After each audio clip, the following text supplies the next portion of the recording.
Hello, my name is Branden Bryce. Welcome to the Veggie Gardener. Water. Water is a funny one because this is where most people fail. Water is the elixir of life, but it's also the bringer of death. That's the purpose of today's video. We're looking at when and when not to water. We're going to cover the finger method. It's pretty simple.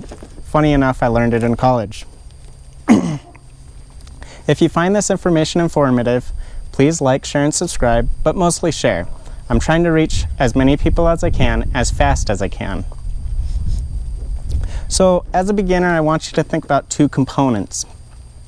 The first component is you're going to go looking at your plants for stress.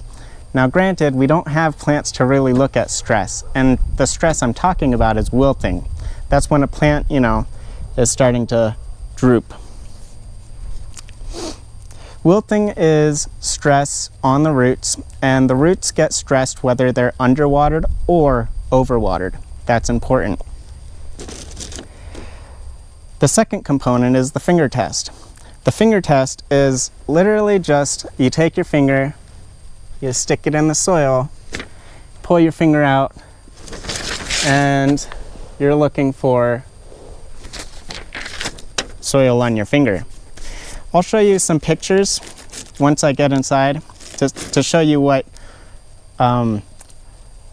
overwatered and underwatered and, okay it looks like. Really, it's pretty simple.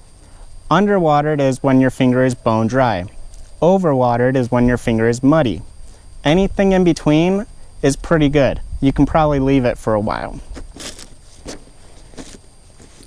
Now, as a beginner, I want you to look for wilting first, just to get a handle on what that looks like. And really, the goal we're actually going to aim for is we want to water right before the plant starts wilting. So that's kind of difficult. You're gonna have to maybe play around with it for a bit. This is like, let's go back a few videos. This is the 80-20 rule, putting 20% of your garden into something new, something that you're learning. So set a few plants aside and let them get stressed. And maybe get a notebook to write some notes and do your finger test every day. And then actually start guessing on when your plants will start wilting. And once you find a pattern, then you can start watering on that pattern. Typically, it's probably like 2 to 3 times a week maybe. 3 might be a bit much. 2 is probably more reasonable. So, but once you get a handle on that, you're off to a good start. So next we're going to look at how to water.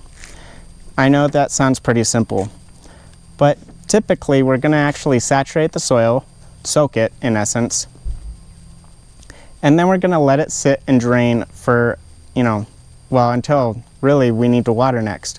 But for us, I want us to just soak it, let it drain for a day, and just watch it. Hold on, I'm checking my notes. Right. So from that soils book, I got the top several inches of soil are sufficiently wet. Dry sandy loam will cover soils, so don't worry about all those. So a dry, gritty type of soil. You can saturate down about a foot within the soil using only about an inch of precip, so it doesn't take that much water. But you can always stick your finger in and test it.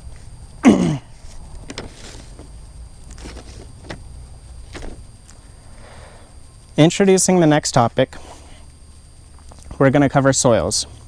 We're going to really look at drainage and compaction, also fertility. And with soils, we are going to be wrapping up our fundamental plant needs.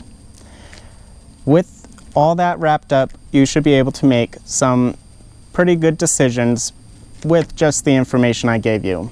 So you should be able to watch somebody's garden if they go, say, on vacation and ask you to watch it. You'll be able to take care of it and do your thing. Hey, so I just wanted to show you one more thing This is mostly for people who are gardening inside though, using pots. When we water,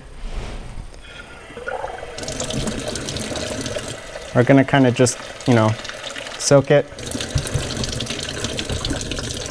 Really what you're looking for though is not necessarily that you filled the water to the top,